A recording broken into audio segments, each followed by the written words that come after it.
सत श्री अकाल बच्चों, नमस्कार। वंदे मातरम। हूँ ओके शब्द तो बेटा असी कर ले शुद्ध उच्चारण करने असी शुद्ध उच्चारण करने यानी कि ठीक ढंग नाल बोलने अक्सर। जिदा पहला है कूड़ेदान, बदबू, दूषित, मुश्किल, खतरनाक, अवस्था, नेमा, पौष्टिक, तंदुरुस्त, सफाई, नागरिक अते बीमारियां। तो सोचे तो दसो बेटा, तुसी लैसन पढ़ लिता है तो तुसी इहदे आंसर चंगी तरह दे सकते हो। खुले कूड़ेदान तो किस तरह की अवस्था पैदा होती है? किस तरह की अवस्था पैदा होती है? उस चो बदबू आती है। गंदे पानी का की नुकसान है? गंदे पानी का नुकसान है बेटा उसमें मच्छर ते मक्खियाँ पलदियां हन। शरीर नूं साफ रखने लई की करना चाहिए है? शरीर नूं साफ रखने लई हर रोज़ नहाना चाहिए है। या तुसीं इदां भी कह सकते, शरीर नूं साफ रखने लई हर रोज़ स्नान करना चाहिए है। थले हेठ लिखे प्रश्न के सही उत्तर अगे सही का निशान लगाना है। जिद्दां साडा है पहला, सड़कों के फैले कूड़े लई कौन जिम्मेवार हुंदा है?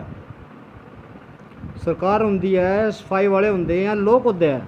लोग होंदे हैं बेटा, क्योंकि सफाई कर्मचारी तो अपना काम कर जाते हैं और सरकार भी उनको सफाई वालों को पैसे देती है।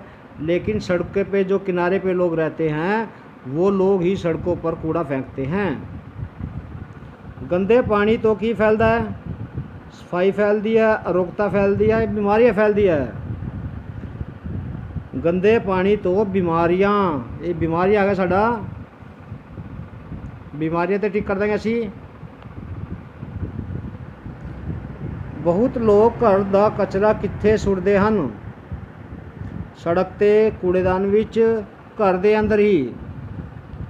बहुत लोग कचरा सड़क ते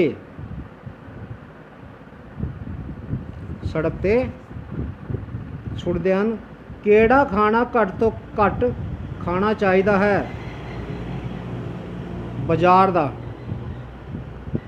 का खाना घट तो घट खाना चाहिए, क्योंकि बाजार में बेटा जड़े चीज़ां असीं खांदे हैं उन्हां ते मक्खी मच्छर पता नहीं की मारे बैठता है, तो साढ़े उत्थे कुछ विषाणु छड़ दिंदा है, तो साढ़े शरीर में जाके सानूं बीमार कर देंदे हैं। चंगी सेहत लई की जरूरी है? सफाई, गंदगी या दोवें? नहीं, चंगी सेहत के लिए हमें सफाई ज़्यादा जरूरत है बेटा, गंदगी की जरूरत नहीं है हमें।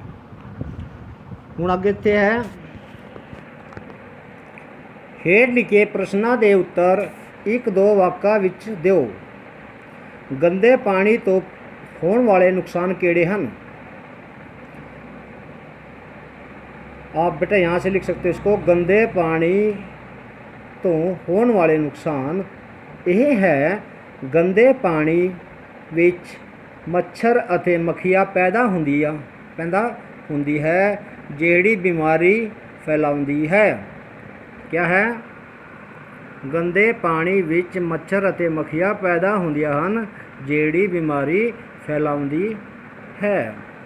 अगला क्वेश्चन आ गया साडा, केड़ी कसरत शरीर लई लाभदायक है? सवेर दी सैर सेहत लई लाभदायक है। केड़ी कसरत है? सवेर दी सैर है बेटा, बहुत लाभदायक है, इसके बहुत ज़्यादा फायदा है जो सवेर की सैर करते हैं। सड़कों ते फैली गंदगी लई इलाके दे लोग किवें जिम्मेवार हुंदे हन? आपने आधा क्वेश्चन में से लेना बेटा ये। सड़कों ते फैली गंदगी लई इलाके दे लोग जिम्मेवार हुंदे हन क्योंकि वह कूड़ा सड़कों ते ही सुट दिंदे हन। क्यों? क्योंकि वो कूड़ा सड़कों ते ही सुट दिंदे हन। अद्धा तुसीं क्वेश्चन चकना है तो सड़कों ते फैली गंदगी लई इलाके दे लोग ਜ਼ਿੰਮੇਵਾਰ ਹੁੰਦੇ ਹਨ, ਕਿਉਂਕਿ ਉਹ ਕੂੜਾ ਸੜਕਾਂ 'ਤੇ ਹੀ ਸੁੱਟ ਦਿੰਦੇ ਨੇ। ਤੇ ਥਰਡ ਹੈਗਾ ਸਾਡਾ ਲਾਸਟ ਕੁਐਸਚਨ, ਚੰਗੀ ਸਿਹਤ ਰੱਖਣ ਲਈ ਸਾਨੂੰ ਕਿਸ ਤਰ੍ਹਾਂ ਦਾ ਭੋਜਨ ਖਾਣਾ ਚਾਹੀਦਾ ਹੈ। बेटा मैं तो शॉर्टकट से लिखा होता है, लेकिन तुसी पूरा लिखना है। आधा क्वेश्चन से चको, चंगी सेहत रखण लई सानू किस तरह नहीं लिखना है बेटा, किस तरह की जगह आपने पौष्टिक लिख देना बस।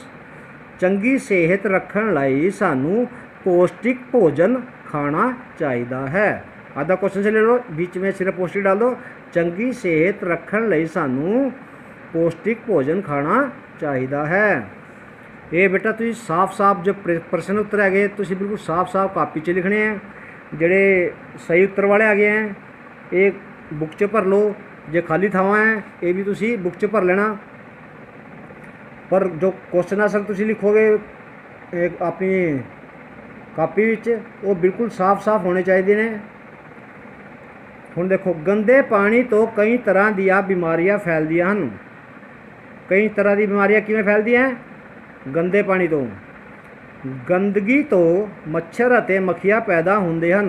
गंदगी से क्या पैदा होते हैं, ये क्वेश्चन भी हो सकता है आपके पास कि गंदगी तो की कुछ पैदा होंदा है, तो तुहाडा आंसर यही होगा गंदगी तो मच्छर अते मक्खियाँ पैदा होंदियां हन। यहाँ पे तो फिल इन द ब्लैंक्स है। लोग अपने घर दा कूड़ा बाहर सुट्टदे हन। सानू हमेशा पौष्टिक भोजन करना चाहिए है। ये साडा क्वेश्चन भी सी कि चंगी सेहत रखने लई सानू किस तरह का भोजन करना चाहिए है, तो ये भी उसका आंसर आ जाएगा सानू हमेशा पौष्टिक भोजन करना चाहिए है, क्योंकि इस तो साडी सेहत चंगी रहिंदी है। चलो अगर तुहाडा हाँ, कूड़े नू कूड़ेदान विच पाउना चाहिए है। जिहड़ा कूड़ा हुंदा कित्थे पाउना चाहिए उहनूं? कूड़े नू कूड़ेदान विच ही पाउना चाहिए है। आगे आगे साढ़े ठीक ते गलत। गले सड़े फल सेहत लई फायदेमंद होंदे हैं। जे गले सड़े सेब खाओगे तुसी या फल खाओगे वो फायदेमंद है? नहीं, फायदेमंद नहीं होंदी। इस करके क्रॉस गलत। खाना खान तो पहला हाथ धोने चाहिए हैं। सॉरी, हाँ बिल्कुल धोने चाहिए बेटा। जैसे आजकल तो आपको पता ही है कोरोना चल रहा है, आपको आधे घंटे में हर 20 सेकंड के लिए हाथ धोने चाहिए, और खाना खाने से पहले तो हाथ अच्छी तरह धोने चाहिए। सानू अपने नहू कट के रखने चाहिए हैं।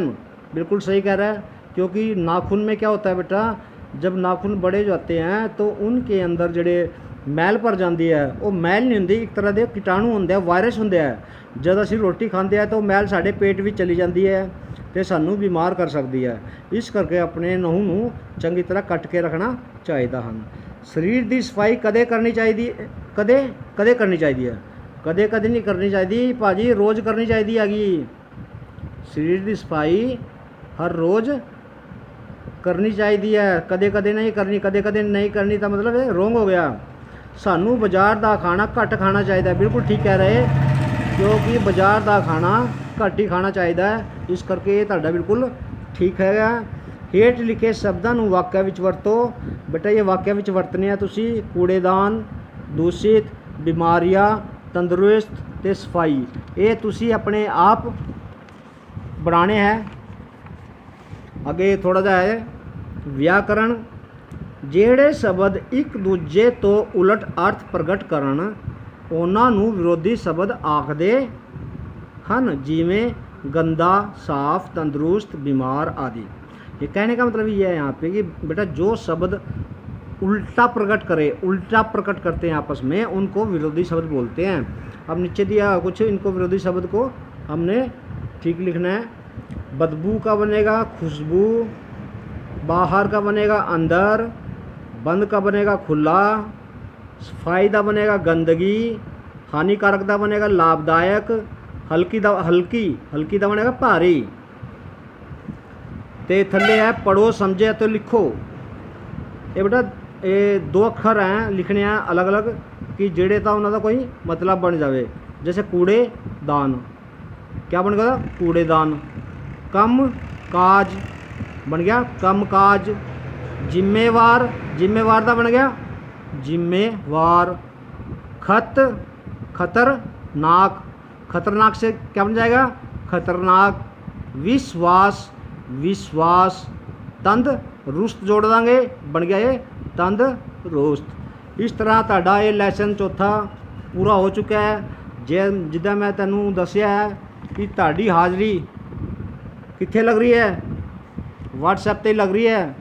तो इस करके मैनू अपना काम जरूर भेजो। जो क्वेश्चन आंसर है गए ते वाक्या विच वरतो हैं वो तुसी अपनी कापी विच साफ साफ लिखने आ गए हैं और मैनू व्हाट्सएप करने आ गए हैं। बेटा घर में रहो, सुरक्षित रहो, stay home, be safe, thank you, have a good day.